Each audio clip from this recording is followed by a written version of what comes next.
Assalamualaikum warahmatullahi wabarakatuh. Perkenalkan, nama saya Nita Reski dengan NIM 0605128227. Halo semuanya, selamat pagi. Apa kabarnya hari ini? Semoga kita semua senantiasa sehat dan dalam lindungan Allah Subhanahu wa taala. Baiklah, sebelum kita memulai pembelajaran pada hari ini, alangkah baiknya kita memulainya dengan lapas basmalah. Bismillahirrahmanirrahim. Bertemu lagi dengan Ibu Nita Reski dengan mata pelajaran Pendidikan Pancasila dan Kewarganegaraan.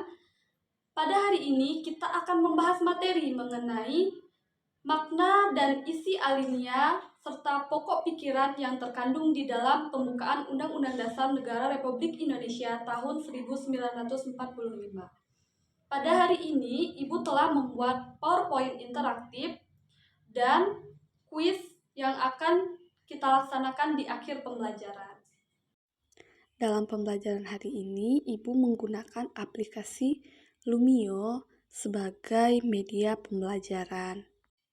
Di dalam aplikasi ini, Ibu sudah membuat PowerPoint, video, dan di akhirnya ada kuis untuk menguji pemahaman peserta didik setelah mendengar dan menyimak pembelajaran kita pada hari ini. Ketika peserta didik bergabung atau join ke kelas menggunakan ID 50274, maka tampilan yang akan dilihat oleh peserta didik tampak seperti pada gambar.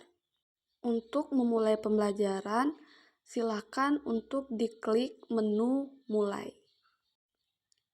Langsung saja kita mulai. Setelah dimulai, maka akan tampil PowerPoint, di mana materi kita hari ini yaitu KD.2 mensintesiskan isi alinea dan pokok pikiran yang terkandung dalam pembukaan Undang-Undang Dasar Negara Republik Indonesia tahun 1945.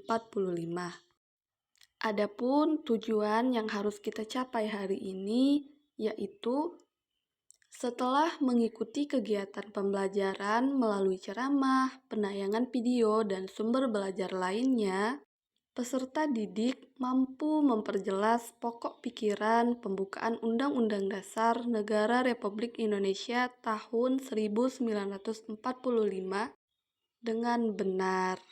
Langsung saja kita ke materi pertama. Jadi, di dalam pembukaan Undang-Undang Dasar Negara Republik Indonesia tahun 1945 terdapat 4 pokok pikiran. Pokok pikiran yang ke-1 yaitu persatuan sebagai dasar negara. Sesuai dengan sila ketiga Pancasila, pembukaan Undang-Undang Dasar menekankan bahwa negara bertujuan melindungi segenap bangsa Indonesia dan seluruh tumpah darah Indonesia dengan berlandaskan asas persatuan. Hal ini merupakan penjabaran dari sila ketiga Pancasila yang berdasarkan atas ketuhanan yang Maha Esa menurut dasar kemanusiaan yang adil dan beradab.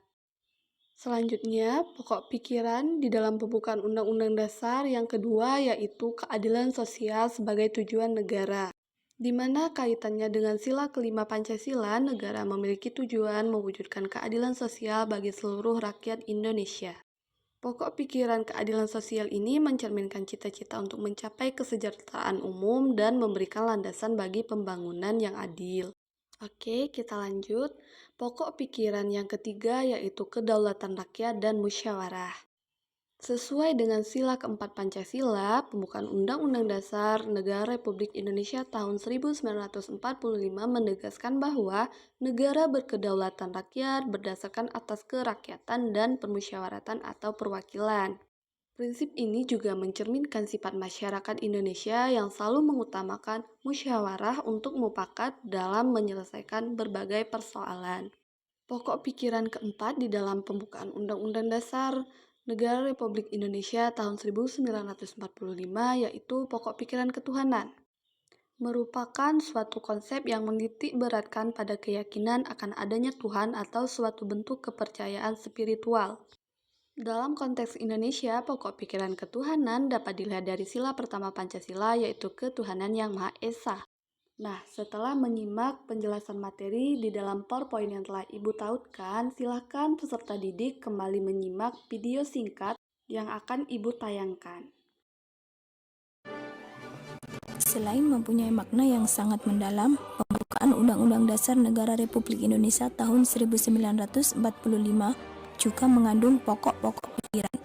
Pokok-pokok pikiran tersebut menggambarkan suasana kebatinan dari Undang-Undang Dasar Negara Republik Indonesia tahun 1945, serta mewujudkan cita-cita hukum yang melandasi hukum dasar negara, baik secara tertulis maupun tidak tertulis.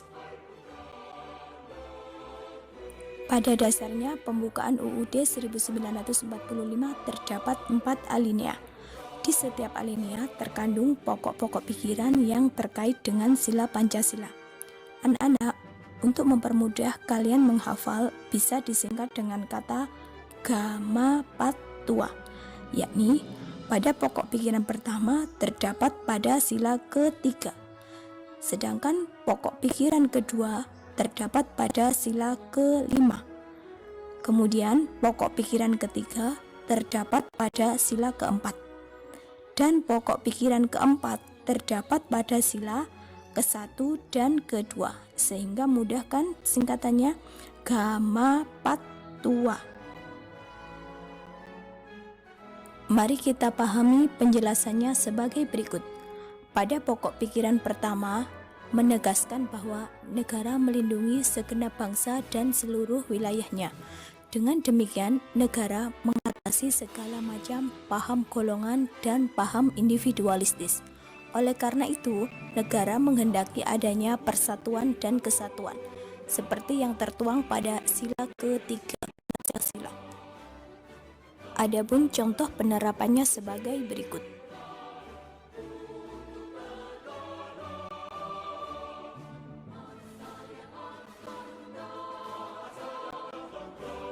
Pada pokok pikiran kedua, yakni mengandung arti bahwa negara hendak memajukan kesejahteraan umum dan mewujudkan keadilan sosial yang berdasarkan pada kesadaran bahwa manusia mempunyai hak dan kewajiban yang sama, seperti halnya tertuang pada sila kelima Pancasila. Berikut contoh penerapannya dalam kehidupan sehari-hari.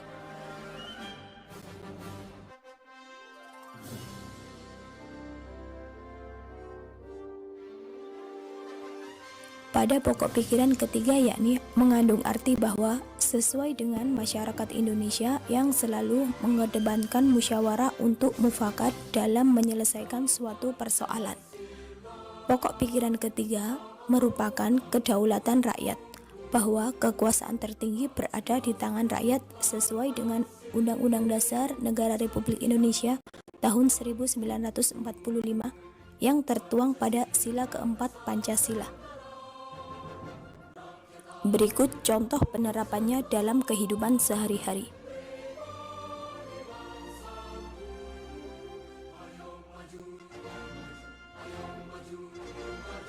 Sedangkan pada pokok pikiran yang keempat, yakni menegaskan bahwa pokok pikiran ketuhanan mengandung pengertian takwa kepada Tuhan Yang Maha Esa, serta menurut dasar kemanusiaan yang adil dan beradab, dengan menjunjung tinggi harkat dan martabat manusia yang tertuang pada sila ke-1 dan ke-2 Pancasila.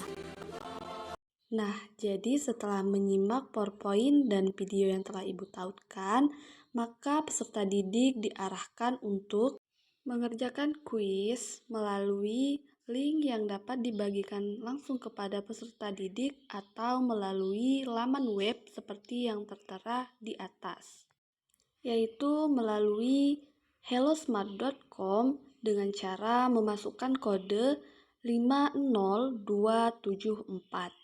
Maka secara otomatis peserta didik akan bergabung di dalam kuis.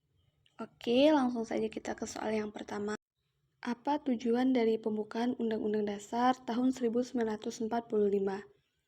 Peserta didik menjawab B, yaitu mewujudkan kesejahteraan masyarakat. Tapi jawaban yang benar adalah D, semua benar. Pertanyaan kedua, apa yang dimaksud dengan kemanusiaan yang adil dan beradab dalam pembukaan Undang-Undang Dasar tahun 1945? Dan jawaban yang benar adalah perlindungan hak asasi manusia. Lanjut, pertanyaan ketiga yaitu prinsip apa yang mencerminkan semangat persatuan dalam pembukaan Undang-Undang Dasar tahun 1945? Jawaban yang tepat adalah D, semua benar. Pertanyaan selanjutnya yaitu apa yang menjadi tugas negara menurut pembukaan Undang-Undang Dasar tahun 1945? Dan jawaban yang tepat adalah D, semua jawaban benar. Lanjut, pertanyaan terakhir yaitu apa yang dimaksud dengan ketuhanan yang Maha Esa di dalam pembukaan Undang-Undang Dasar tahun 1945? Jawaban yang benar adalah A. Negara Indonesia mengakui adanya satu Tuhan yang Maha Esa. Ketika kuis sudah dilaksanakan, maka guru dapat melihat respon peserta didik. Ketika pembelajaran telah selesai dan guru ingin mengakhiri pembelajaran, maka silakan klik titik 3, maka tampilan akan berubah ke halaman awal. Baiklah, mungkin hanya itu saja media pembelajaran yang dapat Ibu tampilkan hari ini. Untuk kekurangannya Ibu mohon maaf, kepada Allah Ibu mohon ampun. Ibu akhiri, wassalamualaikum warahmatullahi wabarakatuh.